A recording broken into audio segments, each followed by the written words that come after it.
Hello, hello, everybody. Kai, Gianluca, yo, Saraneth. Hello, hello, hello. Solo spot for Jake. That's right. That's right. Hello, Kai, Gianluca. Yo, I'll be watching later. You were here. You are indeed. Consider it marked. And yes, it is a solo spot. Matt, watching from work yet again. I have a trainee this week, so it works out. Yes, train them on the ways of the guitar. Hello, everybody. Happy Friday. While everyone is filing in, I will go through the intro stuff because, as you can see, I am flying solo, as Gianluca has pointed out. Mr. Balaguer is on his way to Philly for a killer Poison the Well show. Poison the Well, Better Lovers. It's going to be super sick. Glassjaw. It's a stacked bill, a show that I'm jealous that he's going, and bummed that I'm not attending. But I'm sure it'll be super sick. He's going with some friends of ours and some friends of his. It'll be really rad. So I'm here on my lonesome, all by my lonesome. And it is Friday. It has been a good Friday, a super busy week for us. If you don't know, this is the Balaguer Guitars Friday live stream. We do this every other Friday at 2:30 p.m. Eastern on our YouTube channel from BGHQ here in Pottstown, Pennsylvania, lovely Pennsylvania, where the weather has been getting warmer, which is super rad. It's window down, music up weather right now, which is killer. I'm looking forward to blasting some tunes on the way home in the car. And yeah, hope everyone's had a great week. So we're going to hang out a bit today. I catch everyone up on the latest goings on. And then I think if you've seen our post, which we did in the Balaguer Facebook discussion group, the BGFBDG, we're going to talk about mods today. We're talking about all sorts of mods, cool guitar mods, uncommon, common, loved, hated, controversial. We'll talk about all the rad mods inspired by this guitar, my Fleur de Vie, which everyone has seen if you've watched the live streams or seen stuff that we've posted over the couple of years I've had it, because I did some sneak peek, some mods to it. And so we'll talk about mods, all the mods, fun mods, mods this, mods that, not mods versus rockers, although maybe. Mostly just mods to guitars. So if you don't know who I am, again, I'm Jake. Welcome to the live stream. Mario, yo, does Joe know you're playing with the streaming equipment? Yeah, actually, Joe's right there. He's tied up. Got like a literal necktie wrapped around him, you know, like a hostile style. And he's just, I'm living the dream, you know? Nice. It's cold and wet here as usual. Yes. We've been having that. We got about 2 weeks of nasty weather, and now we've had about a week of decent weather, which is rad. It is supposed to rain this weekend and cool off a little bit, but we shall see. So Reg Friday for Joe. Yeah, exactly. I won't get into Joe's personal life, but he does like to be tied up. So intro out of the way. Cool things that we have going on right now that some of, if not all of you, will know. New 2025 models were released for pre-order. So you can see details about them on the website, balaguerguitars.com, under the standard series and select series and pre-order tabs. There are two standard series guitars, the Espada AEB, which is the antique burst, really cool brown to black burst, two-tone burst, that is $1,000, $999 US. Super killer price. And is decked out. I mean, it's a legit Espada, roasted maple neck, stainless steel frets, locking tuners, our pickups, and a sick custom finish. So yeah, they're insane. And then we also released a while back, but as part of this, the Growler Baritone, also part of the standard series, single bridge pickup, 27-inch scale 6-string baritone with a rustic black finish, super rad. And that's just a little more, a couple $100 more. And then we released two select series models, which are the Diablo 7 baritone, which we did a run of a couple years back. 7-string, 27-inch baritone with our Hypernova pickups. Carved top, metallic blueberry finish, super sick. And then the Seraph Evertune, which is a primer gray, which we call space gray, Seraph, with Seymour Duncan pickups, super sick. The Sentient Nazgul Rails set, super rad, and then an Evertune bridge. So that thing is stacked. If you want something that comes with all the aftermarket stuff already on it, speaking of mods, that's a great option. All of those things have been released. They are all available for pre-order. You can check them all out at BalaguerGuitars.com. If you want to see what people are saying about them, join the BGFBGG, the Balaguer Facebook discussion group, and get your word in. See what people are saying about them and check them out. We also post about them on Instagram. We've posted some photos. So yeah, check them out and let us know what you think. Of course, let us know what you think about everything. That's the fun part about this. Offset Crazy 2025, like that name. Picked up one of the Espada Vintage Burst a couple months ago. Beautiful instrument, killer price now. Thank you. Yeah, the Espada, the Vintage Burst Espada, which is just, it's going to be so sick. So I really appreciate that. And the whole point was we wanted to take our flagship model, the Espada, do something a little different with it, you know, a finish that you don't see every day, and really put it out there as something that anyone could buy. For $1,000, you get all the features. You know, like I said, roasted maple neck, stainless steel frets, medium jumbo, locking tuners, our pickups, a bitch and finish. And I mean, it's our flagship guitar. It's something that we try to make available. We try and do runs, whether they're standard series or select series runs every year, that are not crazy expensive, because that's the guitar that if someone were to come up to me and say, hey, what should I start with if I want to get to know Balaguer? The Espada would be my choice for most people. Sort of ironic because I'm playing something, maybe the antithesis, an offset V-shape, our Ether model. But yeah, super rad. So thanks for scooping one up. And yeah, they're going to be sick. Something else, if those prices aren't good enough for you, because you're the kind of person that is always shopping for a deal, our Spring for Strings sale is going on right now. It's been going on for about a week and some change now. It'll keep going on for a little bit. That sale is 15% off everything. That includes pre-orders. That includes select customs if you want to do a custom build. That includes anything on the website. In-stock guitars. We have a couple of Diablos in stock right now. One's a bevel top rustic with an Evertune. One's a metallic blue 7-string, 26.5, with hipshot contour trim. All sorts of cool stuff. That is still going to keep moving for a little while. So if you're really hunting for that deal, now is the time. We usually only do that once or twice a year. So it's a sweet time to get in on something for an even better price than usual. Spring for Strings. You can go to our Instagram, Facebook, all that stuff. The code is there. When you check out, you put the code in, bam, 15% off. So, Shaboy Jake, Shaboy Jesse, what's up, dude? Thanks for hopping in the live stream. Jesse Parks, longtime friend and collaborator, an all-around rad guy. Kai says that in-stock Evertune Diablo is heat.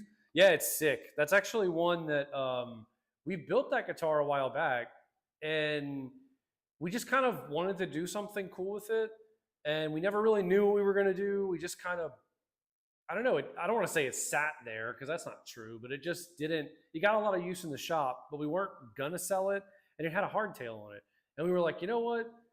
We'll just send it to Evertune. We'll let them put the Evertune on it, and then we'll sell it, because it'll be a good price, and it'll be something that someone can scoop up and have a really nice select custom for a really sick price. So we sent it to Evertune, who, by the way, are always amazing. I think they got us that guitar back in less than 2 weeks with the Evertune installed, which, by the way, if you ever want to install an Evertune on one of your guitars, assuming it's physically possible, they're incredibly affordable, and their OEM work is great. They'll literally, you ship them the guitar, you pay them for the bridge and the labor to install it, and then you pay for them to ship it back to you. It's like less than $500 most of the time. So if you wanted to commit that to a guitar, and that's assuming you're doing the full route and everything, it's probably less expensive if you're doing like the top mount ones, like the ones that fit Gibsons and stuff. But yeah, like less than $500 to have them install it themselves. They do all the routing, they do everything. I mean, it's killer. And everyone knows I'm a huge fan of the Evertune. I know Jesse's a huge fan of the Evertune too. And so is Haziel, and so is Kai. And so they're super sick. It's always a sweet deal if you're looking to do it. I tell everyone, because everyone asks, I wouldn't put it on every guitar, but I don't think I could ever have. I don't think I could ever just not have an Evertune. I have to have one. I'm so used to it now that it's the bridge that I play the most, and the pros far outweigh the cons, quote unquote. There aren't really any cons, especially if you have two guitars. If you had only one guitar, I could see some cons. If you have two guitars, you can set up your Evertune one way, and your other guitar can fluctuate tunings or something. Then get one. Just do it. Do it. If you like a normal bridge, you like the way a bridge feels, do it. Flat bridge, body mounted bridge feels, do it. Kai, that in stock Evertune Diablo. Oh, sorry, got that one already. My bad, dude. And Haziel, what's up, dude? Thanks for joining us. Haziel, longtime friend, Rad Hang at NAM, and perpetual orderer of sick guitars. Thanks for dropping in, dude. Offset Crazy, are tariff threats causing any hiccups in your shipping flow from your contract shops overseas? That's a great question. We've had this question posed to us a handful of times now. So, for anyone who has been living under a rock, our United States president, who I will reserve comments on because this is a public forum, we do not care for him very much. And he has imposed these massive tariffs, some of which impact, well, most of which impact parts on a guitar. So many people have been asking us, are we going to raise the prices of guitars, not just Select Customs, but anything? Is it something that's going to affect, especially international customers? And Offset asks a good question. Specifically for overseas contract shops, which I'm assuming you mean like dealers and distributors. If you mean for like the Select Custom shop in South Korea, that's a different question. They're obviously not suffering the tariffs there in the shop. When they ship us guitars for QC and setup or anything like that, yes, we are paying any of these additional tariffs as they become a thing. We are paying them. Right now, we are not passing that cost on. So we are going to eat that ourselves because we think it's bullshit that you would have to pay more for that. I hope that we can keep doing that because it really is going to depend. If it gets to some ridiculous point where we can't just make it go away, it'll be something we're transparent about because, there's a reason you see so many other people in the industry being transparent about it because it sucks. It's hard for us, but that's what we're going to do because we don't want to raise prices unless we absolutely have to. And we certainly don't want to pass on something that's totally out of your control to you. Even though it's totally out of our control as well, we do our best to not mess around with that stuff and have it affect the players. Anyone who's been around the brand for a long time knows that we've only raised prices a handful of times in 10 years in business. And it's only been when we absolutely had to, and it's always been in very small amounts. So while it is affecting us, it is not affecting us to the point where we feel like we need to pass that stuff on to anybody. We really hope it never does. Obviously, depending on where you live and how you order, we do have options. In fact, most of our international custom orders are drop shipped.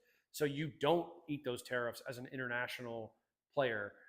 It would be sent to you directly from, for example, our South Korean shop, custom shop. So there is no, just going to drop that pick. Don't worry about it. That's why we keep two. There is no tariff on that stuff because it doesn't come to the US first in that case if you take it as a drop ship.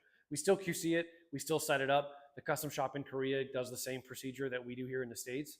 Or I should say they follow the same procedure that we do here in the States. And then they would ship it to you so you wouldn't pay any tariffs on that. There would be no additional tariffs. We talk about our Canadian friends and anyone who specifically in North America receives a shipment from us because the guitars usually come to us before they go anywhere else. Right now, that isn't a cost we're passing on to them either because we don't think it's fair that they should have to eat it. Again, fingers crossed, it doesn't get so ridiculous that we feel like that's something we have to change. But for now, no, it is not. If the short answer is no, it is not affecting any of that stuff. But thank you for asking because it does kind of suck. And it's good to know that people care to ask because we care to share. We want everyone to know what's going on, and we want to be as transparent as we can be. Kai, and if you have been living under a rock, I don't blame you. Yeah, true story, man. It's exhausting, and not just in the business, but in general. Uh, I think y'all had I had a great chat with some of my UK buds the other day. Uh, some of the distributors that I know that I'm friends with, and we were kind of laughing because y'all had it right. Y'all had Boris Johnson, and that I'm not trying to ignite anything. I'm just saying he had a reputation and a way of doing things, and I think that you know a lot of my friends in the UK look at what's going on now for us and see a sort of parallel there, and so we're sort of brothers and sisters in solidarity, which kind of sucks. But yeah, you know, it is exhausting, but we build guitars. That's our mantra. We build guitars, and it's cool. We get to build guitars, and even if it's not making us as much money as it was, or if it gets complicated, or all of that stuff, it's still rad. We get to build rad guitars, and we build them well, and we have an awesome community of people like yourself who are awesomely supportive of us, so we are able to not have to pass that stuff on. So thank you, and I'm glad Mario you agree. Appreciate it.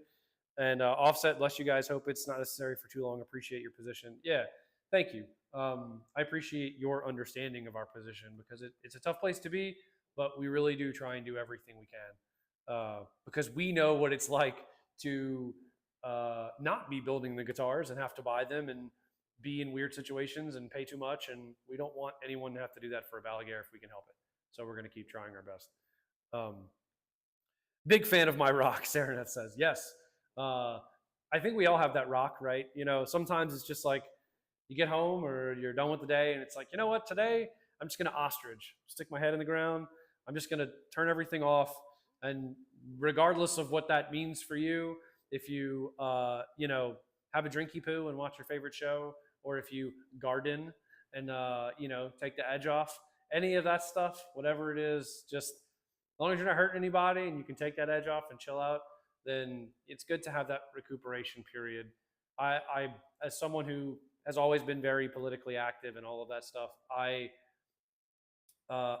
had to come to terms, and I think most people who do come to terms with the fact that you can't do it all the time because it's tough. It's like doom scrolling. You kind of fall into it as a habit, and then you realize that, oh wow, every time I look at my phone, I'm not happy. So it's good to detach from that stuff every now and then. Mario, Church of the Balaguer looks out for the flock. Goddamn right. Mario knows what's up, and Mario's got our back, and we have his. And we always do our best because when church is in session, we, Balaguer, pass on the blessings to the Balaguerians, for we have been #blessed. Which, last comment off the topic of guitars, then we're going to talk about guitars. But in recent news, saw Pope Francis died. Not a Catholic, was raised Catholic, but not a Catholic. Not big into the church for many reasons. However, that dude was, for all intents and purposes, I think a real one, seemed like a real one. Had great, difficult conversations and said things that people in the past had never said as part of the Catholic Church, certainly not as a pope. I was sad that he died because he really seemed to care a lot about real people, not just about the church and the people in it. So he cared more about the people in it. So yeah, sad face. But now that Church of Balaguer is in session, we will talk about good guitars. Now that we've solved all the world's problems. Kai, what BG artists have you been jamming lately? That's a good question. The truth is, so that show that Joe is going to tonight, there are some conversations around that show. If you guys have seen guitarist in Poison the Well, who's a longtime friend of Joe's and fan, we got him a guitar and he'll be playing it at the show. He's been playing it for months now. And so that's super cool. So I've actually been listening he's not an official artist. I don't want to pigeonhole him, but been listening to Poison the Well lately. Also, if you want to get official artist, I've recently been on a Fox Cult kick. Check out Ashley Carrera. She's a guitarist in Fox Cult. And they've had a couple of models built by us, and they'll have some more. Spoiler alert! But yeah, super rad band and extra rad group of people. So check that out.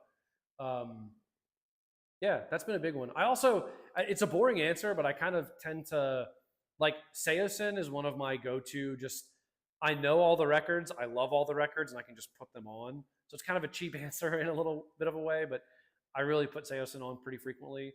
And then if I want something super heavy, I put Acacia Strain on. Because I don't know, it sounds weird and it sounds like I'm shilling, and maybe I am on subsurface, subconscious level, unconscious level. But I really do love our artists as people, and they're also amazing musicians who write amazing music. And because I'm around the Balaguer stuff all the time, I find myself getting the itch that they scratch, um, musically, of course. And so it's always I do listen to a lot of BG artists on the reg because it I really do like the music, like in my personal life, not just as a Balaguerian. But yeah, they've been big ones lately for me. So yeah, check them all out. And of course, we have an artist page on our website. If you're ever curious about, uh, a lot of the basically all the artists that we have, you can go to the artist section of the website. They're all listed. Some super legit talent, I'm proud to say, on that page. So whether you're looking for, you know, deathcore or something more like post-hardcore, or you want something that's full on like ambient or more chill, we have great artists in all of those genres that and many more that really you want to listen to Taylor Swift. Amos Heller plays a Balaguer bass, her bassist. Anything you want. We're not, while we do cater a lot to the metal scene because we love that music, we do also sort of just build guitars for people we like, and many others. So if I'm honest, occasionally people we don't, although they're usually not artists. They're usually random people. But yes, rad stuff. And good question. Thanks, Kai. Haziel says that guitar in your lap is one of my all-time favorite builds. It's so sick. Thank you. It's definitely, this was one that before Gold Burst was an official finish in the builder, I did this as a custom finish. But this was sort of my like break all the rules, not like literal rules, but my just swing for the fences. That's what I'm going for. My swing for the fences ether. I've always wanted an offset V. I had a Rhodes V back in the day. I think they're sick as hell. And this was my like, okay, I'm not limited by a lot of the other offset V options. I can just build an ether and build it however I want. And this is that guitar. It sounds super sick. We can talk about the mods to it because that is part of the reason we're here. But in general, Floyd Rose setup, humbuckers, flat top with binding, metallic top, satin back and neck, so it's super smooth. Mother of pearl block inlays, loom inlay, side dots, stainless steel frets.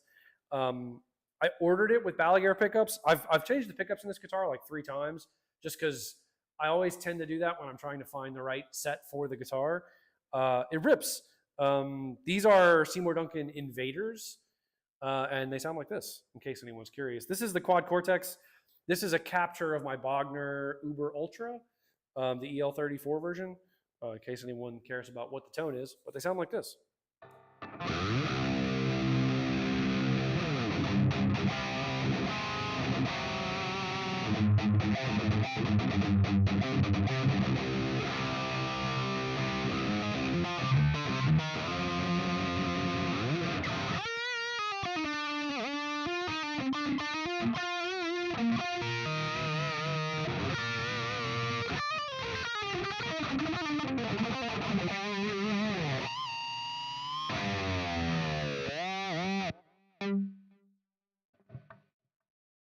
Bit of an abrupt stop there, but yes, it's sick. I love the Invaders. I'm a big Seymour Duncan fan. Of all the, I have guitars with our pickups, of course. I really do think our pickups are great. It always sounds like I'm shilling, but I have them in most of my guitars. I also have a guitar with bare knuckles. I have, although it's their lower output stuff, and then I have Seymour Duncans in a handful of guitars as well. I've always jived really well with Seymour Duncan. I think it's because I come from the more like a lighter background. I didn't start my musical journey with metal, so I think their stuff, a lot of their stuff has more of a organic vibe to it than a lot of the higher output modern stuff. So I think that suits kind of my inner ear of tone a little bit better than on average than some other makers. No shade at those um, guys because there are some really sick pickup builders out there that we work with. Some of them we don't. Just stuff we get to hear. You know, Lundgren's a great example. Johan doing really low key stuff. It's a small shop, but his pickups are just absolutely insane, and I mean insanely good. I can't wait. I'm actually really eager to play. I haven't yet played a set of Black Heavens, but we have a select custom coming in where someone ordered them. So I'm excited to spend some time with them because I really like the M6 and M7 and M8. But they're a little like tight and compressed for me. Not compressed, tight and very like even toned for me. I like something with a little more bite and a little more crunch and a little more sort of dynamic something. And I think that's what basically what the Black Heavens are supposed to be. And that's what they sound like based on the clips I've heard. So I'm super stoked to play those. Um, let's see. Catching up real quick. Seosin Goated. Haziel, my man, knows. Acacia's modern Doomy Sludge album is the only album I've been able to find that scratched that itch for me. Yeah, I do think there's something about like their old stuff is obviously um, insanely heavy. I would say it's more aggressive. I think a lot of their newer stuff has more of like a vibe to it, which I like. I think they've grown in a way. Grown is maybe not a fair word. They've evolved in a way that I really really like. Slow Decay is such a sick album. Um, it's probably Wormwood, of course, like going back to the old days is super sick, but Slow Decay was like a good balance for me. A lot of it was sludge, but a lot of it was thrashy, and they kind of have a couple tracks that aren't that wouldn't fit squarely in the rest of their sound. So highly recommended. Slow Decay is a sick album. Quicksilver. I've had my 28.5-inch thicket 7-string for a while now, and though I love it, I think I want to do another build with a 30-inch scale, maybe one day. LOL. Yeah, we get, I would say 27, 28.5, and 30. 27 and 28.5 we get a lot of. 30 inches we don't get as many of, but the reality is they're actually super comfortable. I think people think that they're going to be like bass guitars, and they kind of can feel that way depending on the body shape you do.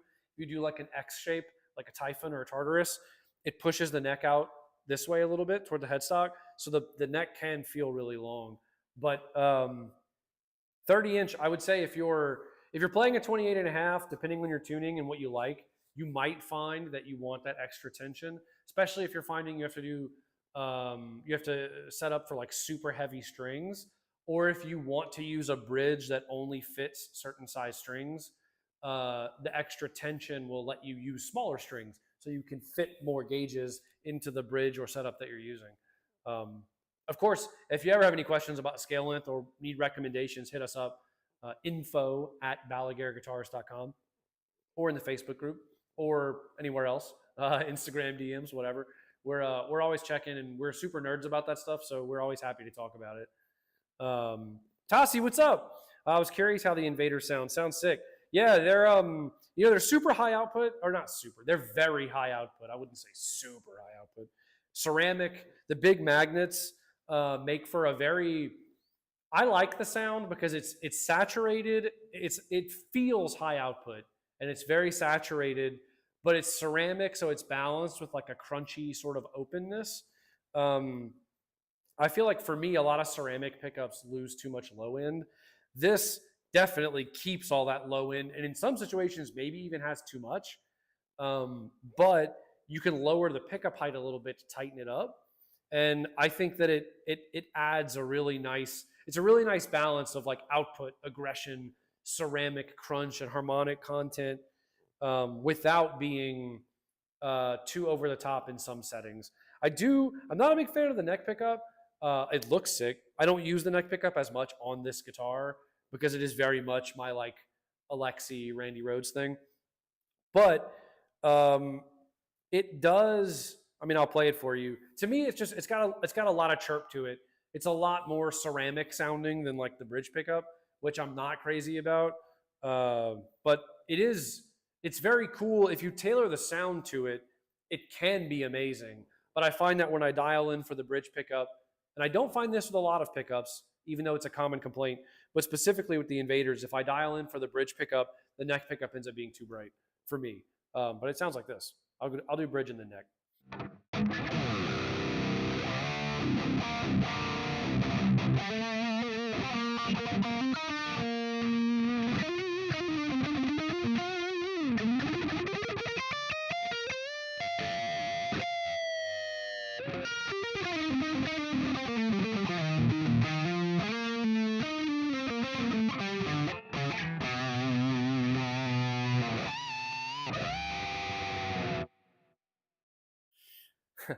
Excuse me. So it is a sick sounding neck pickup, and if you're using a lot of dense gain, it's nice that it has that extra cut.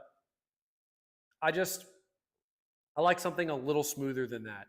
To that end, I will be modding this guitar yet again with a new set of pickups soon to try out something that I haven't tried out in a long time, which we will get to. Saraneth, am interested to see what the Per Nielsen Lundgrens are like. Yeah, me too. I haven't heard them at all yet, but I am curious. Kai says, I'm so excited to get the Guitar Summit and try out a bunch of pickups. Fishman's, Lundgrens, and Hoppus are on the list. Yeah, for sure. Also, we will be there. Can't wait to see you. It's Fishman's, and I mean, this is just my opinion, right? Disclaimer, no sponsors here, just a nerd. And Fishman's, to me, the Fishman modern Fluence pickups are the ones that almost everyone uses. I prefer their signature pickups because I find that they're typically tweaked to be a little more open sounding, but the modern pickups sound great. They have a very distinct mid-range that, to me, it's compressed in the way that an active pickup compresses, although not as compressed as like an EMG. But I find that it's a very, and what you'll hear a lot of people say is it's nasally. It's got a heavy mid-range, like a mid spike, in like the low to mids somewhere in there. And I don't think it sounds bad. In fact, I think the alternate voicings and specifically the high frequency tilt, which no one seems to use, I think sounds incredible. It's a feature that I wish I saw people use more. And then there are like the Tozen set, the Devin Townsend set, the Tim Henson set, like the Javier Reyes set especially. All those sets sound so sick. I kind of like those better. Specifically, the Devin Townsend set has like the EMG-ish high gain tone, and then the second tone is like a telly tone. It's insane how good it sounds. Very cool. But all the Fishman stuff, it's built really, really well. We rarely ever have any issues with them, and they're easy to work with, and surprisingly easy to like install and everything. It's not crazy complicated. And the rechargeable battery pack that you can either install or fit as a plate are like, oh my goodness, just take my money. Because batteries, while I get it, are definitely a pain in the ass compared to using the rechargeable battery pack stuff. Lundgrens, super sick. Yeah, I've already kind of given my Lundgren spiel, but yeah, they rule. Johan's amazing. The pickups are just like incredible, period. I feel like a lot of pickup manufacturers make a lot of pickups, and like a lot of them are okay, and then some of them are really good. All of the Lundgrens that I've heard and played are really good and built really well. Like they're incredible pickups, highly recommended. Hoppus, yeah, Hoppus rules. I think their guitars are some of the, some of their models look a little like ours in the offset thing. So I naturally like the shape. I think some of the rustic finishes with the wood looking guards they've done are absolutely stunning.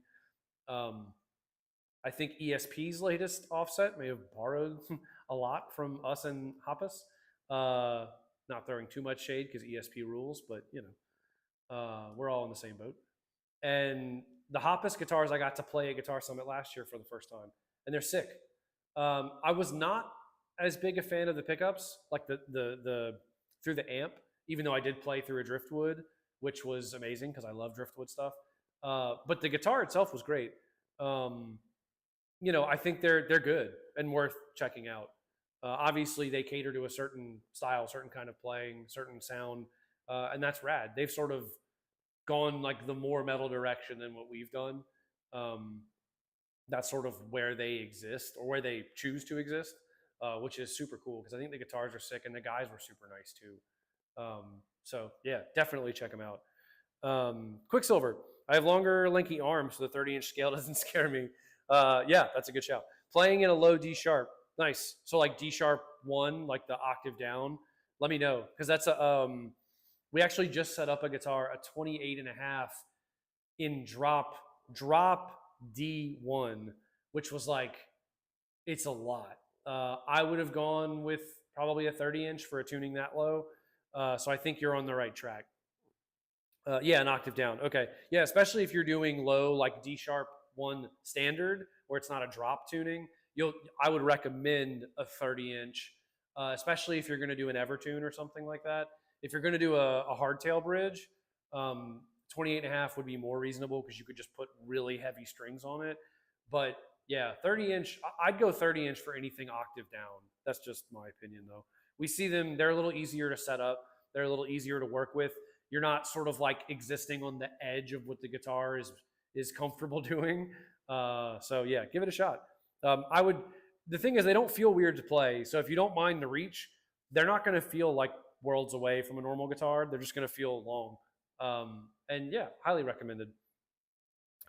Blah blah blah. Sorry, I lost track for a second there. Sereneth, I have an Abasi set in 7-string, way better than the moderns they replaced. The splits are amazing. I agree, totally agree. Tossi, I have a 6-string baritone build in mine with Lundgren's one day. From what I've seen, they're super diverse. Yes, highly recommended, and that would be sick. I would say if you want more of a diverse sound out of the Lundgrens, I'd take a look at the Black Heavens. If you want more of that, still diverse, but sort of leaning toward the modern metal sound or a metal sound, go with the M's, M6, M7, or M8. Current thicket is also D sharp 1. Yeah, rad. Kai says y'all better be setting up my Mitch 6 in a low tuning. So I think the Mitch 6s are going to come in B standard by default.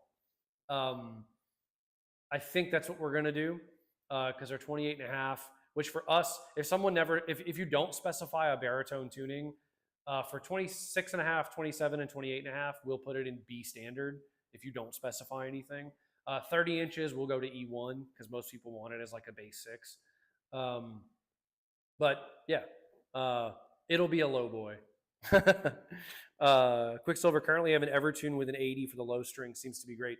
Yeah, Evertune themselves will tell you that an 80 is the largest string that you can use in an Evertune. They'll tell you that that's their recommendation. You can go a little heavier. Some brands make custom sizes like 82, 84. 85 is usually the next gauge up from an 80 on like stock gauges.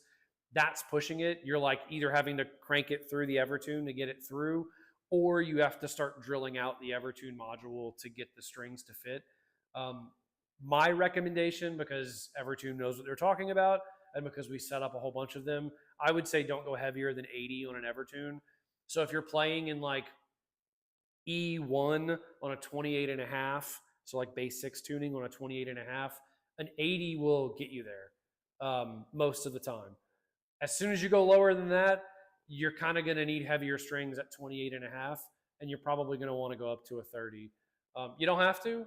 It's just a recommendation. If you don't mind slinky feeling strings, you can totally just put an Evertune on it and do like a 17 to 80 set or something like that. But it's going to feel a little on the light side, a little slinky. Damn, we've had some killer conversations. Love it. And maybe that's a good transition. So mods, right? The whole point of today's live stream, well, not that there's ever really a point, but outside of our solving the world's problems and working through gauges and tunings, mods to guitars. This could include modding your nut or your Evertune or anything like that for larger strings. See that segue? You like that? Because the thing to know about that is obviously certain bridges can only fit certain size strings. So if you go, which small strings are not an issue, big strings are. If you go to large strings, usually an 80 or above, there's a possibility that you'll have to modify the bridge to make it work. Whether that's an Evertune, Floyd Rose, hardtail bridges typically have less of that problem because there's more range for the size of the string and more intonation range. Other popular bridge mods for larger strings are on tune-o-matic bridges because especially if it's a knife edge saddle, the little dip in the knife edge that holds your string is never big enough for something like an 80, so you'll have to file it out a little bit if you want the string to sit properly. You don't have to, but the reality is you'll probably hit the string really hard one day and the string will jump out of the saddle, which sucks. Ask me how I know. So I would recommend modifying those saddles. That's a common mod. So if you're playing a 28.5 or a 30-inch guitar in a baritone tuning like E1 or something, and you have a tune-o-matic bridge, those knife edge saddles, like you're fine with the, like let's say you do a 17, what would that be? 17, 22, like 34, 46, 50, 56, 80 or 64, 80. If you did a set like that, you would probably want to file out the bottom two saddles, the 60, 62, 64 saddle and the 80, 82, 84, 85 saddle. You'd probably want to file those out so the string sits properly. Common mod done for baritone guitars for a long time if you want to use a tune-o-matic bridge. Another common mod, tuners. So you larger string gauges like 80s won't fit through the tuning key, or the tuning peg rather. It's got nothing to do with locking tuners. It's every tuner. Most of them just won't fit. What you can do is you can take a drill bit and make the hole bigger in the tuning peg itself. You won't hurt anything as long as you're careful. We recommend taking it to a luthier if you're uncomfortable with something like that. But if you're comfortable doing it, it's probably the most common mod for people who want to use larger strings and will allow you to put like an 80 gauge string through your tuning peg. It's something we do by default. If you order a select custom from us and you give us a tuning and gauges, let's say you want a tune-o-matic and you want these things, we will modify those things for you during QC before it leaves the shop. I think it's part of the reason why we got the reputation for building those guitars is because we didn't, a lot of stuff people will buy and they just put heavy strings on it, but the guitar is not really set up for that stuff. We take the extra steps at the bridge, at the nut, at the tuning keys to make sure, the tuning pegs, to make sure that everything is set up properly for the gauges and tuning that you want it in. Another one is the nut. This one's a little tricky. So this is a locking nut, doesn't apply here. But a regular cut nut, which we use the Graphtec Tusk XL black nuts, in case anyone's wondering, on everything that isn't, a locking nut. Those have, you can typically get up to like a 52, 54. You can start pushing 60 with those and kind of be okay. But really anything above a 52, you're going to want to file the nut a little bit to get the lowest strings, similar to the bridge saddles, to get the lowest strings to sit properly in the nut. That's scary for some people for two reasons. One, if you overdo it, you could cause some problems. And the second thing is, once you do it, you can't go back. So if you want to go, like, let's say you're playing a Les Paul and you're like, oh, I want to put an 80 on this. So you file the nut out for larger strings. And then you want to go back to playing your Les Paul in standard tuning with the 10 to 48 set, 10 to 46 set. It's not going to work great. You're going to want to replace the nut, which is not as hard as people think it is. But again, if you're not comfortable doing it, take it to a luthier. It's not an expensive job. If you really want to experiment with that stuff, you can even buy nuts that are pre-cut for larger gauges and stuff like that. We buy them smaller so that they fit normal string gauges, and then we will file them out if we need to. But yeah, all cool stuff to check out. Those are definitely the three most common mods for setting up on lower strings, lower tunings and heavier strings. And we're always sort of applying our expertise to that because there are a lot of misconceptions and a lot of crappy forum posts on the internet and stuff about all that where people just don't really know what they're talking about. And that's okay because it's difficult to know unless you just do it all the time. some of it is counterintuitive and it can seem kind of weird. So I would recommend asking someone who knows, a luthier, a tech, a local tech who's experienced in baritone and drop and heavy string gauges, or your resident Balagarian. We're happy to provide information. Um, Fully agreed. Use strings with a taper in, Sarah said. Yes, you can do that. Some strings will have a dedicated early taper. So they have the string becomes smaller, thinner, has a lesser diameter over the bridge or in the tuning peg. Typically, your string will be less strong if you do that by the natural sort of the naturalness of boy, really lost that one. The naturalness of having smaller strings. Some people say it affects things like sustain or tuning stability. We haven't really seen that. It really just makes for the fact that usually you have to buy more expensive strings to make that work. It's definitely an option though that could save you from having to do those things, and it's something that a lot of people choose to do. I feel more comfortable with like my guitars being cut to fit those things because I know they're going to operate within a certain thing. Like the guitar is essentially built to do that at that point. But that's personal preference. You can definitely use tapered strings. And I'm glad you brought that up because I definitely would have forgot. Kai says, make sure it's a titanium bit. Be sure to unscrew the locking tuner fully and sand the burrs down after. Yes, good advice. So when you drill out the tuning peg for larger strings, use a titanium bit because if you use a soft bit, it'll just chew up the hole. That's not good. Before you do it, unscrew the locking mechanism all the way if you're using locking tuners, because if you damage the post that locks the string in, you're going to have a bad time. So make sure that's completely unscrewed and sand the burrs down after. Yes, what I typically do is I'll take sandpaper and roll it up super, super fine and pass it through the hole in the tuning peg. And you can also kind of work around the edge of the hole that you've enlarged because it will get rid of the burrs, which if you are not used to drilling out stuff like that, or if you don't have a steady hand, or if the bit jumps a little bit and you create a burr, that can damage your string and break strings. So make sure that it's something you take your time to do. It only takes about 5 minutes, but make sure you take all of the 5 minutes. Don't be like, oh, done, because you're probably going to have a bad time in the future. Kai says, I see we both went to the school of hard riffs. Yes, this is the way.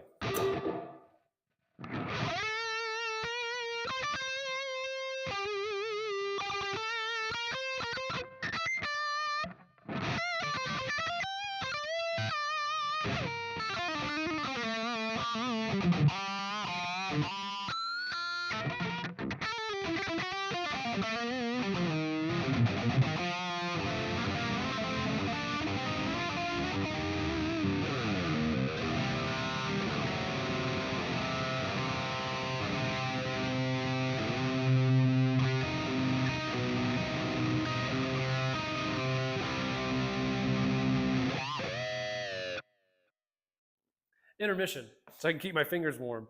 Not that I need to. Now that it's warming up outside, it's freaking hot in here. Turn the AC down next time. Hope you can't see me sweating through my hat. Go Phils. Yes, so those are common mods if you're into, which we do a lot of the baritone tuning stuff, obviously.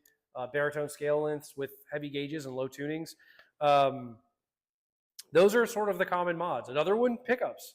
I think pickups are probably the most common mod done to guitars as a whole, just like across the range, not necessarily just related to like high output or metal or whatever. I think pickups were sort of the first at-home mod when they became a thing, with brands like Seymour Duncan and DiMarzio, all of which make great pickups. I actually have a set of DiMarzios coming in for this guitar that I'm going to try out because I used to play DiMarzio a lot many moons ago. And as I sort of found myself shifting to other brands, I've always kept my sort of favorite DiMarzios. And I'm getting a Tone Zone Air Norton set. So if you're curious about what a Tone Zone and an Air Norton sound like in this guitar, hang out with me in the next live stream. Hopefully, it's the next one. If not, it'll be the following one, and you'll get to hear them. I'm a big fan of DiMarzio pickups. They definitely have a thing. I think when you start playing pickups for so long, and you swap so many, you get the vibe that each of those companies goes for, and like the ear of the person who tunes those pickups and what they like and how it works, the ethos of the company, what they look to design. For me, like for example, to me, Seymour Duncan has always been about that bridge between vintage and modern. Like they improve, quote unquote, the vintage stuff, but they also offer modern pickups, modern like the Invader, which sort of crossed the bridge a little bit, and then even more modern stuff like the Black Winters or the Sentient and Pegasus and Nazgul stuff that they came out with years ago that pushed them more into the modern stuff. But even then, they're very dynamic, very nice pickups to hear. They just have a nice tone. Then you have like bare knuckles, which to me, most of them have a distinct upper mid-range thing. There's like a crunch and a clarity because a lot of them are built for way more modern players. Their vintage spec pickups are amazing and don't necessarily have that same thing, but the stuff that they're known for and sort of what they lean into is that more modern sound with that upper mid-range crunch and clarity and attack that really suit their sound. It helped create what they do.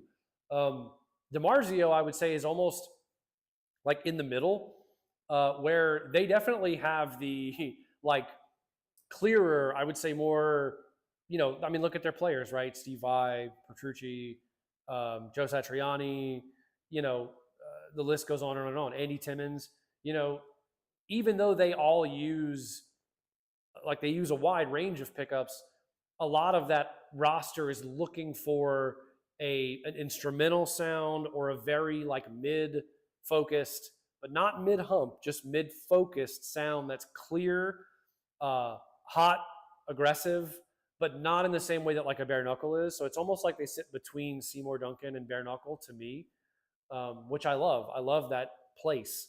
I would say if you're looking at active pickups, bare knuckle is more like, or Fishman's more like bare knuckle. They're like the more modern metal sound. EMG would be more like DiMarzio. They have sort of one foot in the old school metal scene that I think gives them a distinct sound. And they're all great in their own right. And there are a million other pickups out there. Like we talked about Lundgren's already. To me, they have their own voice that exists somewhere between, let's say, Seymour Duncan and bare knuckle, where like they have a clarity and a modern sound, but they're still very organic and very nice to play. Then I could go on and on. I mean, there are a million brands, but swapping pickups, big move. Number one thing people do to a new guitar, if they don't like the way it sounds, swap the pickups. And, I think some people will tell you that pickups are the sound of an electric guitar. Like that is the sound. No matter what the guitar is, you can just put your pickups in it and it'll sound the same. I can tell you unequivocally that is untrue. Because I've had the same sets of pickups in different guitars, or I've had different guitars with the same sets of pickups, vice versa, and they do not sound the same in every guitar. They just don't. But it is a cool way to get a consistency across your sound. I have two Balaguers right here that both have Fishenbucker sets in them. They sound completely different. And we'll do a live stream on that one day so everyone can hear it. But like, there's no debate about it. They sound completely different. And that's coming from the woods and the scale length and everything else that makes up the sound of the guitar. But that being said, the easiest way to change the sound of your guitar is to change your pickups. Especially if you want to change like the output, the overall vibe of the sound, how bright it is, how dark it is, a little bit of that sort of thing. The pickups are definitely the place to do that. People get freaked out because of soldering and having to make those changes to the electronics. And it is definitely an art and a skill, because you just have to start somewhere. When I started rewiring stuff in my old guitars, because I changed pickups a lot, that was sort of where I got my start with teching and all of that back in the day.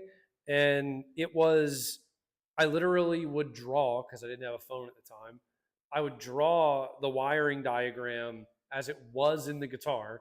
Then I would just pull the pickups out, put the new pickups in. I could look at my diagram and just wire the things back in the same places. You don't have to know necessarily what all the wires are doing. As long as you know where they're supposed to go, based on what's in the guitar, if you want it to sound the same, boom, done. Just don't burn yourself because solder burns suck. But it is a lot of fun, and it's a cool way to start toying around with your guitar. And if you break something, like if you can't wire it back together, that's an easy fix that any tech can do. It's not like you're taking it to someone to refret your neck. Swapping pickups is a common thing that you might pay $50 for someone to swap your pickups. So you can always get it fixed, is my point. So don't be scared of that one. Let's see. Sarah says getting your pickup heights correct makes a huge difference too. That's correct. So manufacturers have guidelines that they usually give for the height of a pickup in the cavity. There are little screws on the side that you can turn that will adjust how close or far the pickup is from the strings. Typically, the further away a pickup is, the tighter, brighter it is, the closer it is, the more saturation, fatter, more like bigger sounding it is. Also, of course, the closer you are to the strings, the more output you get. The further away you are from the strings, the less output you get. Typically, every pickup has a sweet spot. So it's not the same on every guitar. It depends on your string gauge, because you have to think that the pickups, the magnetic field created by the pickups, that signal is generated, that runs out the output jack, is generated by the string vibrating. So if you have a bigger string, it changes the tone, it changes the output that the pickups are seeing.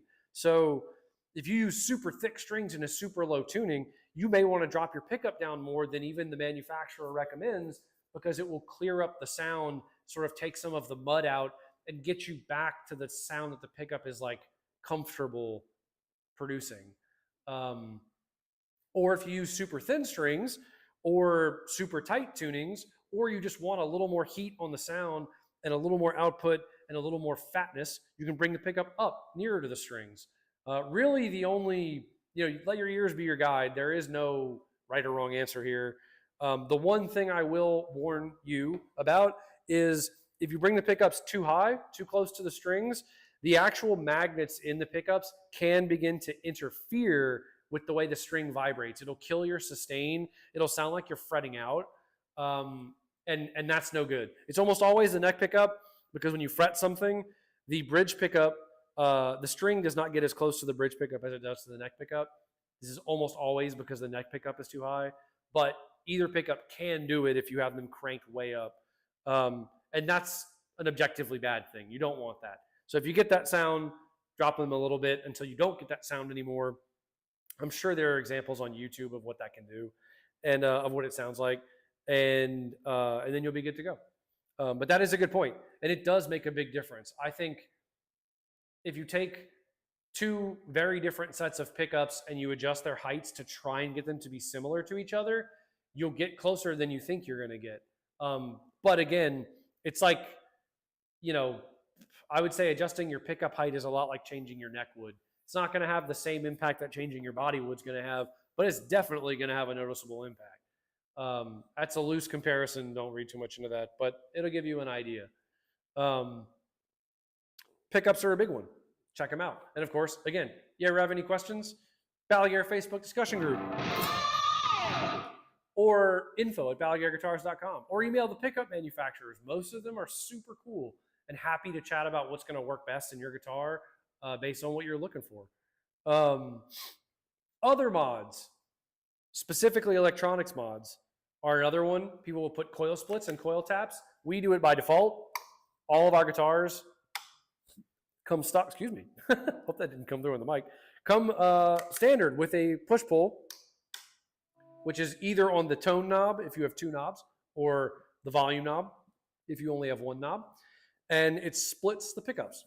This is something that used to never come stock, but a lot of modern guitar builders will include this as like as just a thing. And it sounds like this. Here's the difference. I'll do neck and bridge.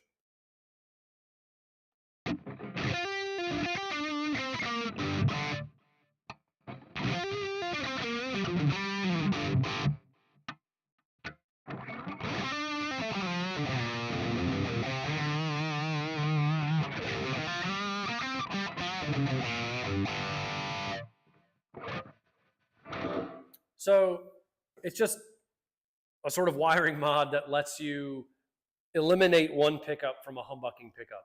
Or sorry, one coil from a humbucking pickup. So it effectively turns it into a single coil. That's why it's called coil splitting, because you're splitting the humbucker in half. You're splitting the coils of the humbucker to create a single coil sound. Common misconception, coil splitting and coil tapping are not the same thing. Coil splitting is when you interrupt the signal of one coil and shunt it off so that you only have one coil functioning. Once you pull the knob or flip the switch, if it's a toggle switch or whatever, you're eliminating one coil from the signal. So you're only getting sound from one coil. That's coil splitting. Coil tapping is when you actually reduce the output of the pickup. So pickups have wound wire on them. If you wind a pickup with, X winds, you would put a wire out halfway through or wherever through, so that when you pulled the knob, flipped the switch, instead of eliminating this one coil, it eliminates half of the winding on the pickup or some amount of the winding on the pickup to reduce the output. You still have a humbucking pickup or a single coil or whatever it is that you're tapping, but you've reduced the output by effectively reducing the winds around the magnet in the pickup. They have different impacts. It's really a personal preference thing. They're both great.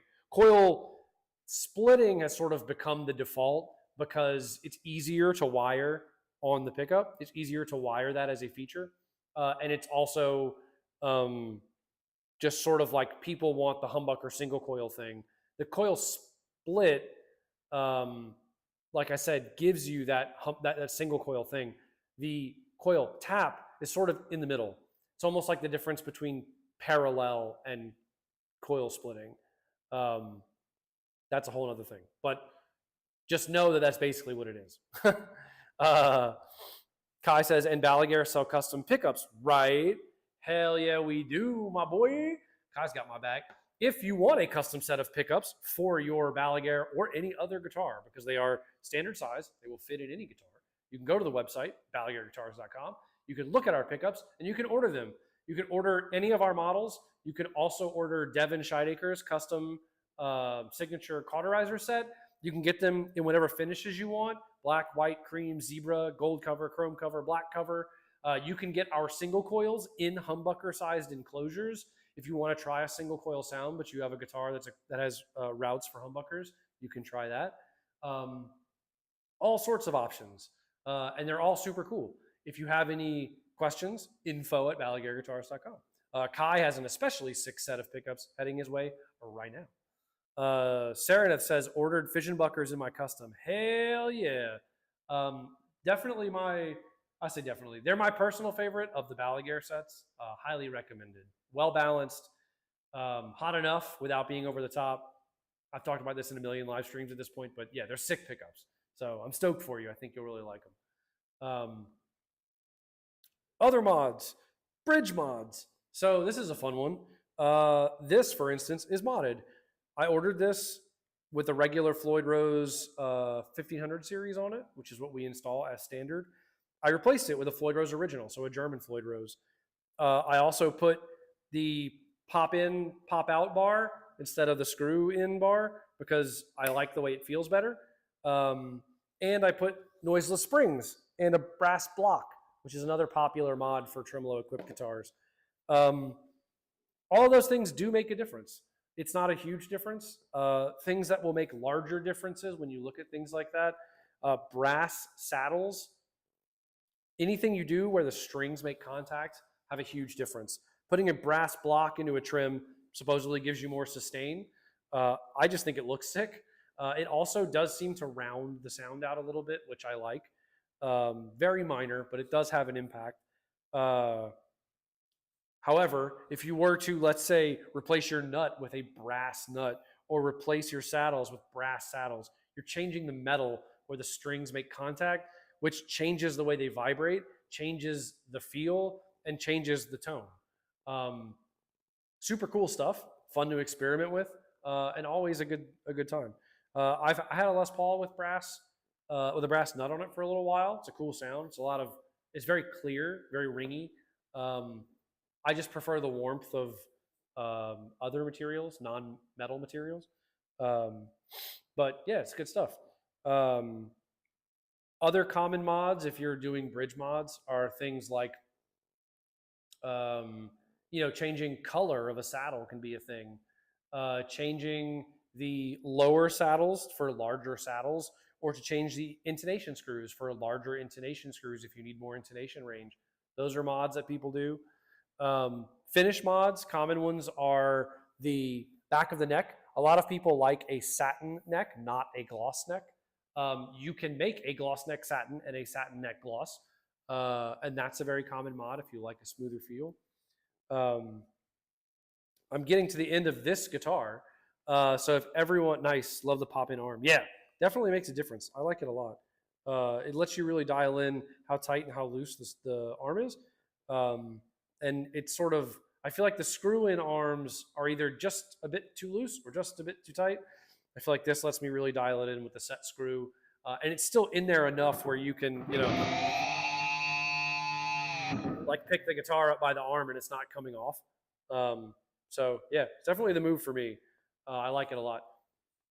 But I would say, as I'm wrapping up on the ether, if you, fair viewer, have a favorite or least favorite mods that you find yourself doing, mods that you want to do, mods that you'd like to see us offer, because by the way, you can email us and we will do a lot of this stuff for you by request.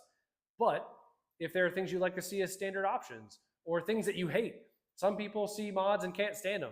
Relicing's another one. Talk about finishes. Some people will intentionally beat up their guitars because they like the way it looks.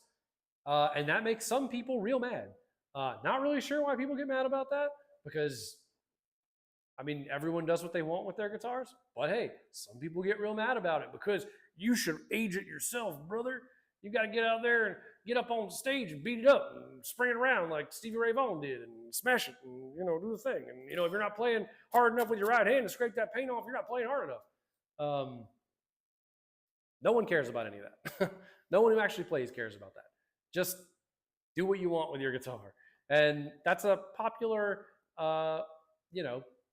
popular point of contention on the interwebs, the relicing. So that would be, if I was going to pick most controversial mod and or spec, that would be probably my number one choice. Because boy, people get wild over that. Kai says, my biggest one was an Evertune retrofit on my number one guitar. That was nerve-wracking. Yeah, anytime you do woodwork, it's on a guitar, it can be nerve-wracking because A, you can't go back for most of it, and B, especially something as intense as an Evertune, you're really committing at that point. I think, things that are that big, I always try and encourage people to play them first because you can't go back.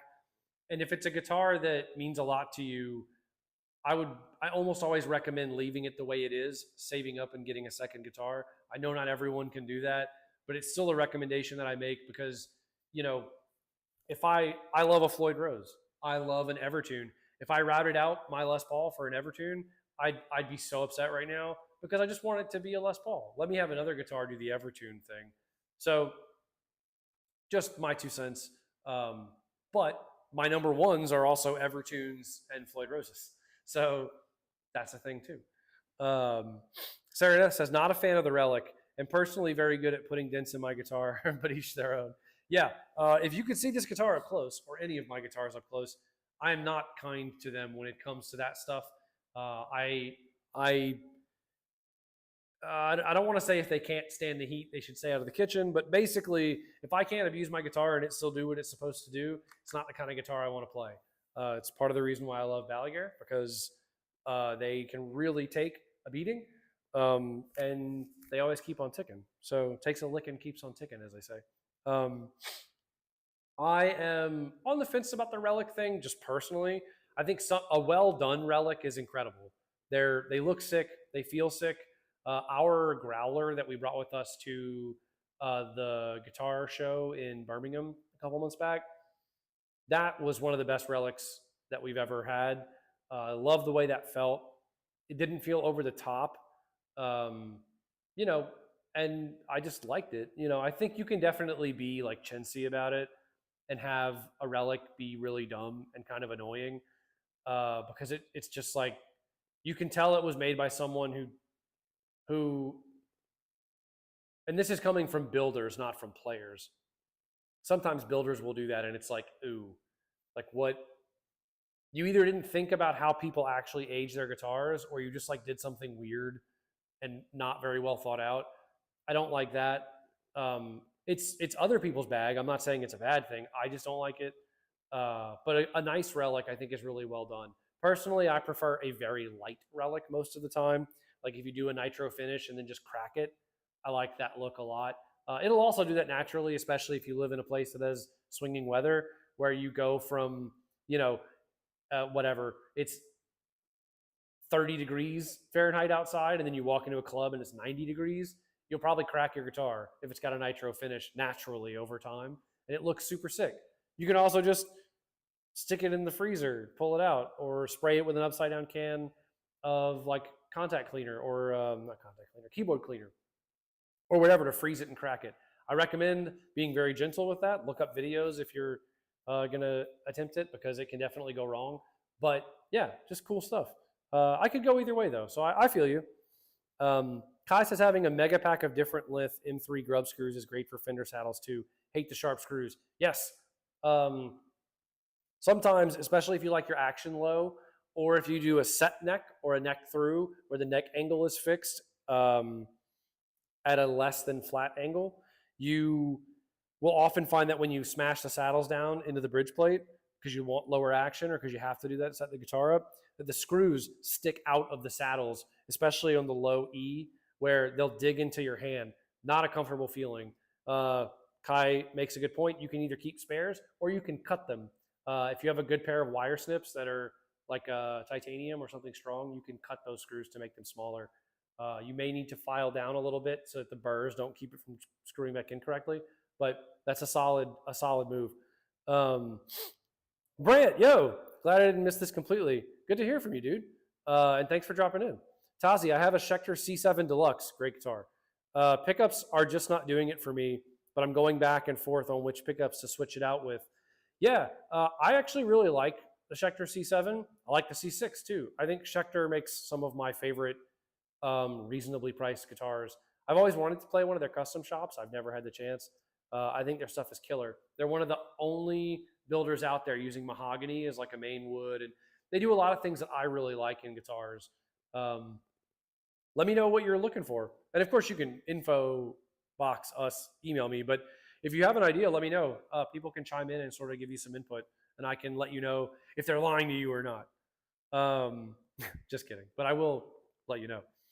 Kai says Scalpel Factory relics are awful. I'll have to look. I honestly don't remember them specifically, but yeah, some relics are truly bad.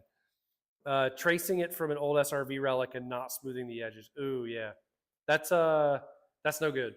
That's one of those things that I'll see that I don't like, where when people will do a relic and not feather in the damage, so it's like it just looks like a straight line, or it's like paint and then no paint, and it just looks cheap, or like you chipped the finish off or something, which doesn't happen naturally most of the time, the vast majority of the time. So yeah, it definitely looks weird.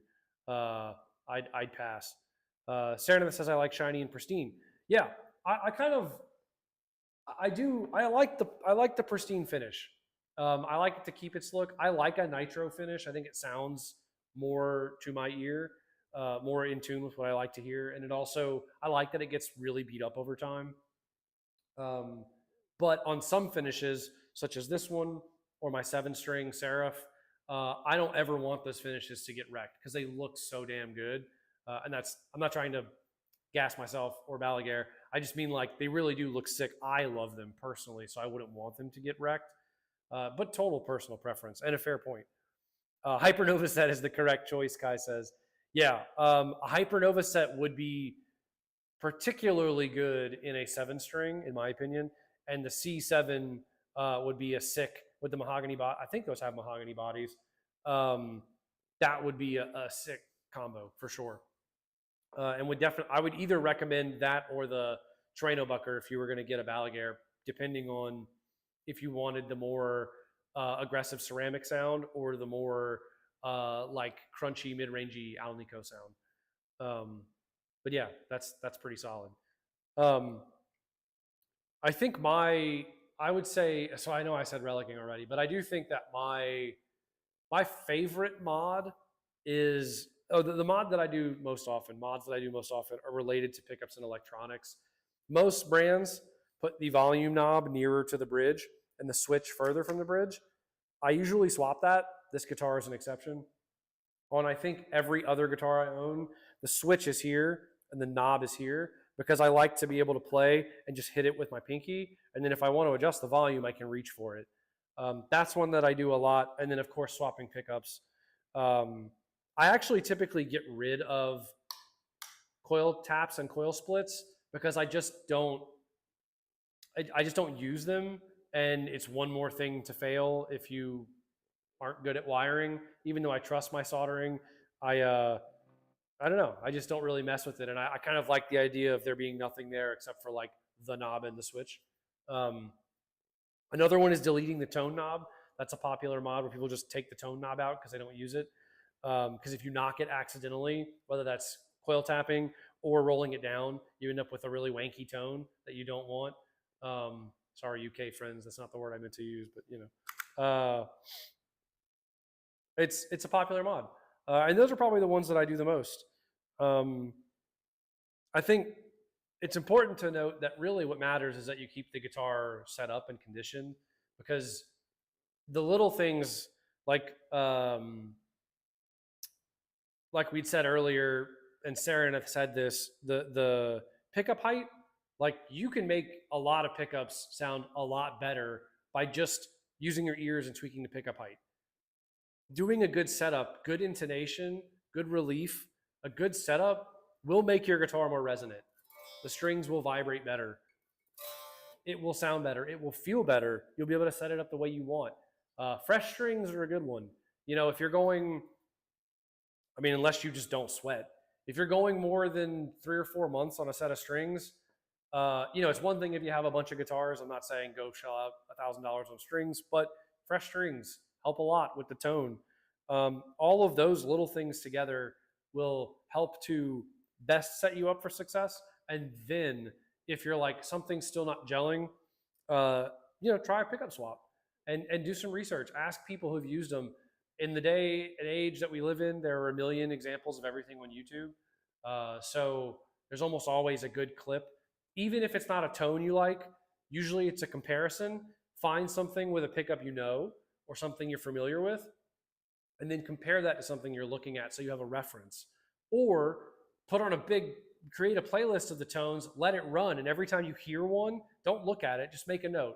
I'll pick up number 3, pick up number 6, and then you can go back, listen a second time, see if you still like those same sounds, because our tastes change depending on our mood.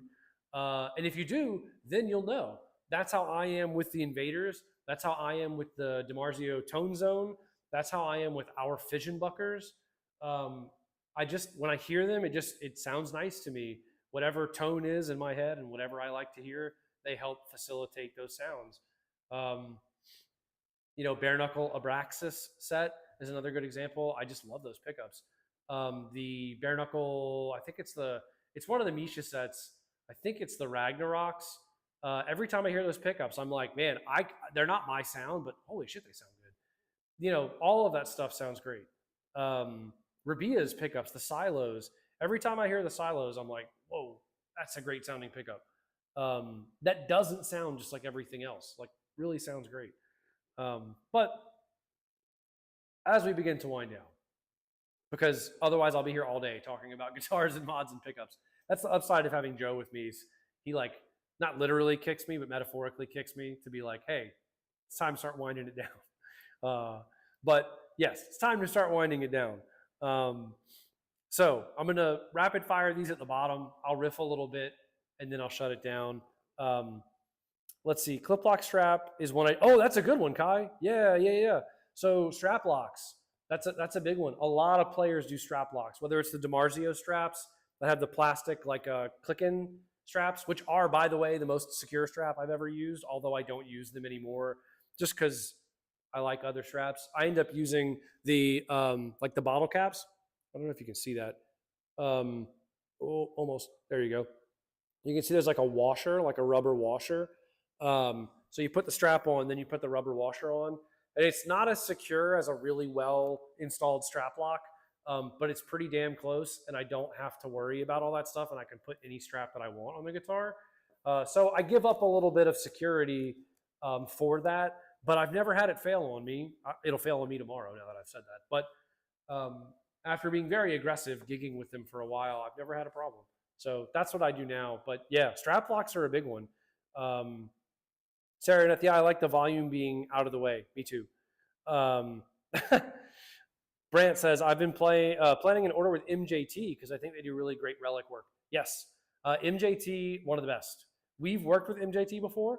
We've had them do finishes on Balaguer guitars, and we've ordered other guitars from them that are not Balaguer. And I find that their light relic is one of the best in the game. Their color palette and what they can do, the depth of their color, the quality of their paint, the quality of the paint job, top notch. Good shout, Brant. And that's another one. A full refin is a thing you can do. Take the guitar apart, send the body to someone, and they can strip it down and refinish it. Definitely an option. All cool stuff and all sick stuff because it really, there's no wrong answer, right? Everything you're doing is just to make the guitar do the thing you want it to do, to inspire you, sound the way you want it to sound, play the way you want it to play, look the way you want it to look. And you don't need, noiseless springs and brass blocks and, crazy boutique $500 pickups. And, not that all of that is on this guitar, but a lot of this guitar is tricked out. And I can play other guitars that don't have any of these fancy mods, and they inspire me just as much, sound just as sick. This is not me saying, oh, go out and your guitar is not good unless you mod your guitar. It's just, if you find that you're lacking something or you want more out of something, make the guitar yours, right? We at Balaguer all agree that, no guitar is too sacred to make your own. And if you order something, if you buy a $2,500 select custom and you get it in and the first thing you want to do is swap the pickups, do it. You're not going to hurt our feelings, and it'll just make you happier. And you may end up coming back around anyway. The only way you will know is to experience it.